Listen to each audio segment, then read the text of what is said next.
الله الذي أنزل الكتاب بالحق والميزان وما يدريك لعل الساعة قريب يستعجل بها الذين لا يؤمنون بها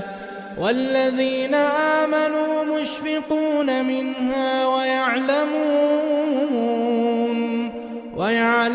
أنها الحق ألا إن الذين يمارون في الساعة لفي ضلال بعيد الله لطيف بعباده يرزق من يشاء